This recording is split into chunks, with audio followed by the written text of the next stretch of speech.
let's see. Today is the 4th of July. It's our Independence Day. How do I celebrate such a monumental success? Well, I've never seen Independence Day, or the technically reboot or sequel that they made years later. Never seen it. Might be something interesting to review. I could do a Superman movie, but I'm saving them until next week.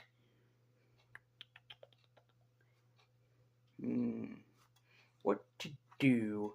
There had to be some type of superhero that represents the red, white, and blue, that he symbolizes everything that America stands for and would be perfect to review, especially since I'm a big fan of the movie and it showed up on my top 10 favorite Marvel movies, but for the life of me, I can't think of what would be so great to review for the 4th of July.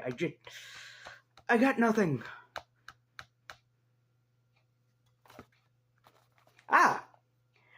Perfect! Greetings, geeks and nerds. I'm Lazy Universe and White and Nerdy, and yes, we are checking out and reviewing Captain America for today. That is Independence Day, so happy Independence Day to everybody out there. So yes, we'll be reviewing the 2011 Captain America film, so if nobody has seen this film yet, and you should, just be forewarned that there might be some slight spoilers hidden within this review, but aside from that, enjoy.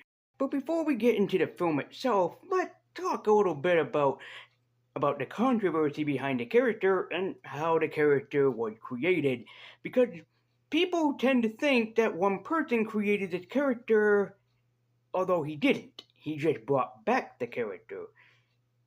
So, let's get behind the backstory of who created who here, and let's clear up this controversy, because there are some people that still believe this controversy exists. Back in the 1940s, we were suffering through pretty much of a good time, also a hard time, with World War II upon the arrival.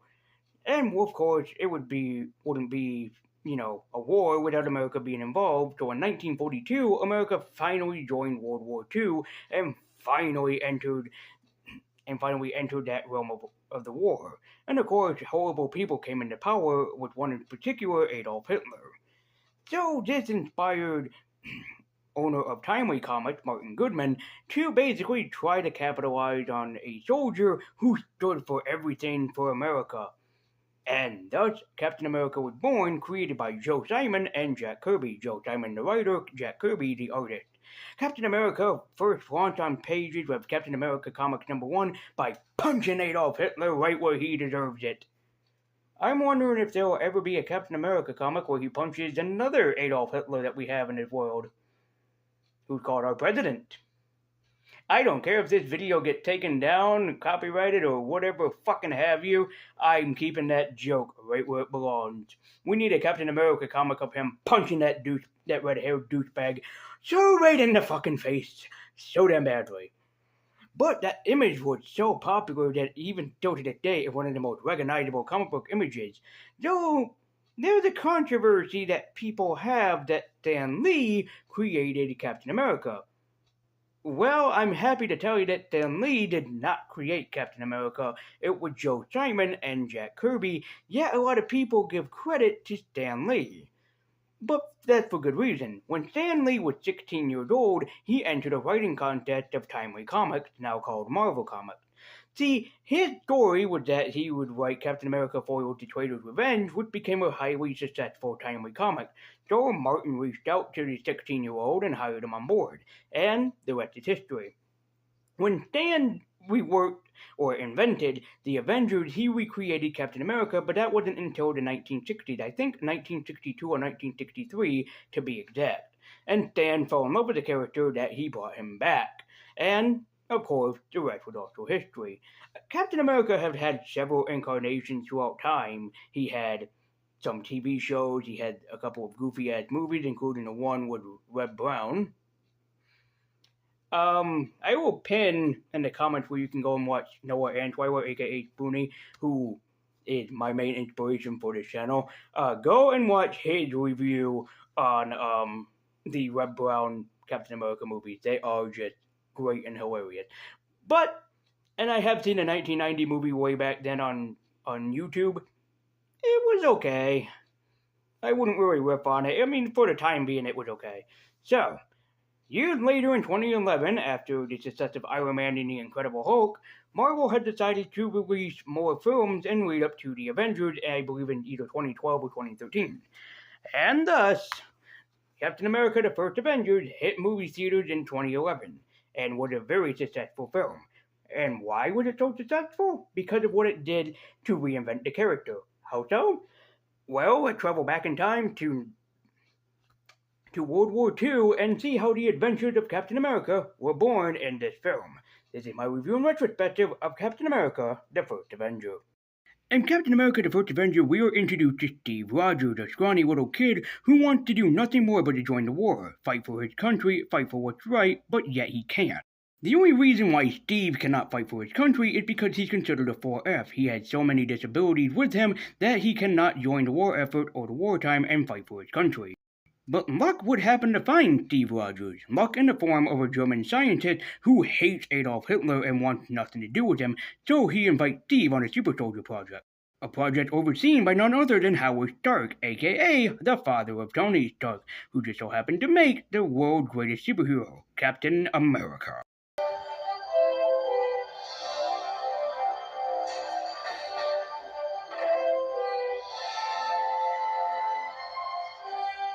But unfortunately, tragedy would strike as a Nazi betrayer under disguise shoots the innocent doctor, thus killing him and his secret to the world. As Steve Rogers is now the world's final hope. The secret of the formula rests with him, and him only, as he's the only one that is born with this curse.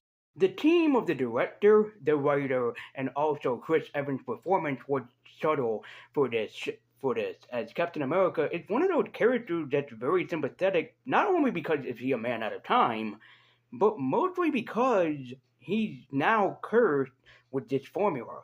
He's now cursed to be superhuman, and the worst part is, there isn't a damn thing he can do about it. He is just stuck the way that he is. Now, you could consider that this is basically bad on the movie's part, but actually it's very subtle at basically hinting that Cap feels out of place.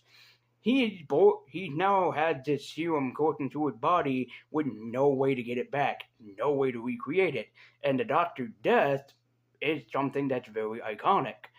And also, the Doctor himself is iconic. A German doctor that turns against his own country because he can't stand the dictator that's in charge. He hates Adolf Hitler with a vengeance and he wants nothing to do with him.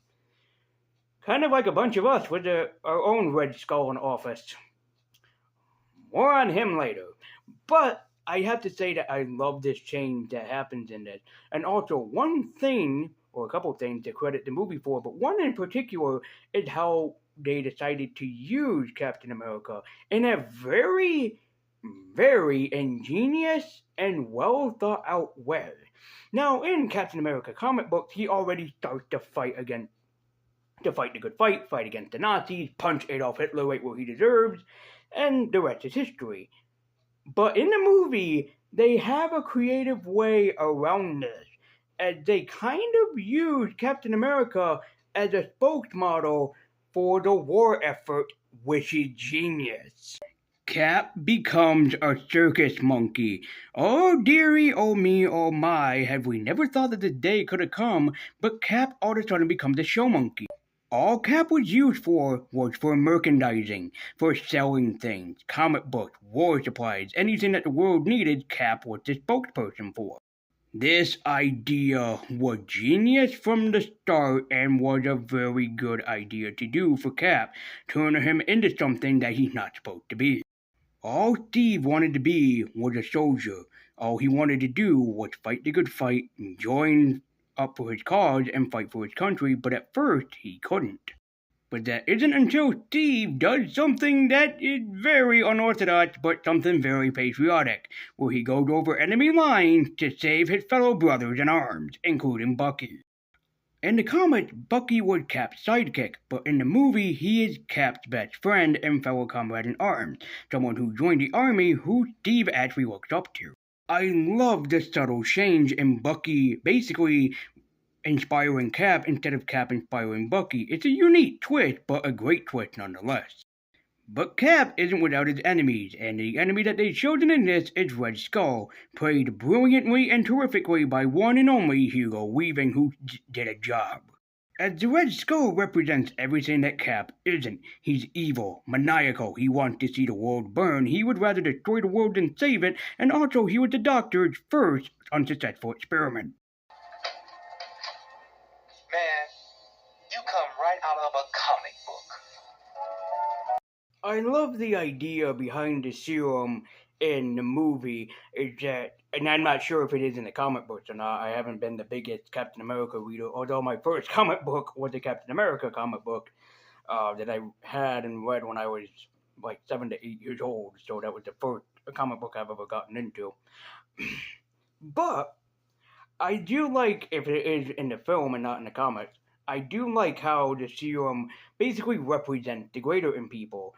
It represents, for Steve, it represents America because Steve loves his country and he would do anything to fight for it. This is the reason why it makes him faster, stronger, and more agile. And that he basically isn't, you might as well say, empowered with the American spirit as people look up to him as this great American icon, which he should be considered as. And for the Red Skull, it represents everything that he represents: evil, maniacal, and in fact that it burns basically the skin off of his face means that he was so evil from the inside out that he just corrupted himself. And Hugo Weaving is a master at playing this villain. I mean, dear God, actors always say that the hardest thing to do is to make the audience hate the villain, but Hugo does a wonderful job of encapsulating why you should hate the Red Skull in this movie, and he is just so maniacal in that. And also, the Red Skull makeup looked amazing. Although, don't you think it's just a little harsh that in the film the Red Skull, well, basically has his skull melted off instead of being humanistic like Cap? Like, he has all of Cap's abilities. He's strong, he's fast. I don't know if he's agile or not, but his face melted off, becoming a Red Skull.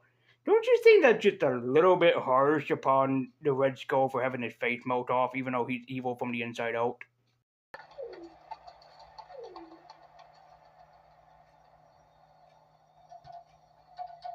Oh, that's a little hurtful. I love also how the film experiments that Cap is still human underneath. That yes, he might be superhuman and have superhuman qualities, but he's still a man. He's a man with a giant weight on his shoulders and a giant weight on his chest, that he is the only man that is capable of saving the world. Which is why later on in the film he makes the ultimate sacrifice only a great hero and a great soldier can do, where he sacrificed himself to save the world. You got it. 8 o'clock on the dot. Don't you dare be late. Understood?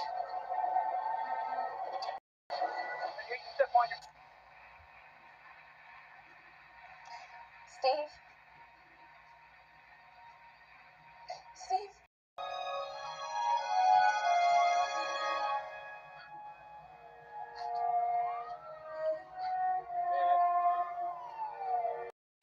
Captain America The First Avenger is one of my all time favorite Marvel movies just because of how decent it is and how it really did re-evaluate who Captain America was. We made him, so to speak, but in the best of ways.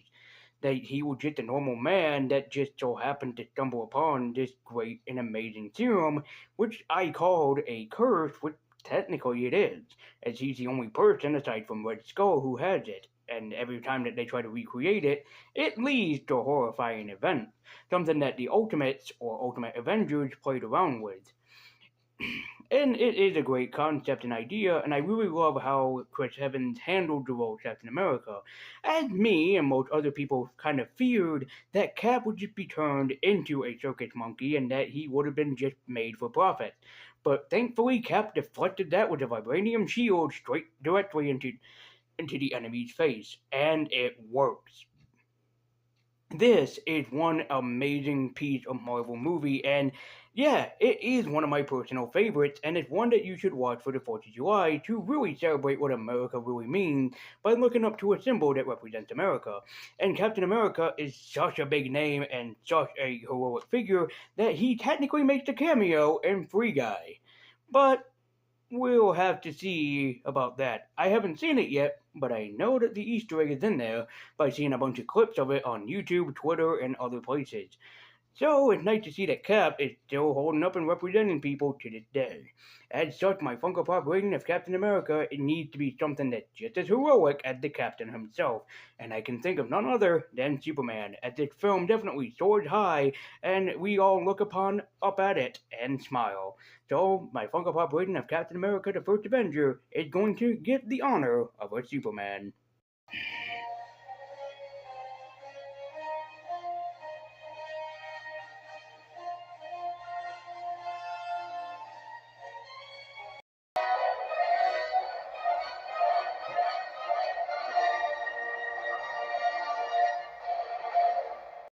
Guys, thank you so much for watching. Happy Independence Day.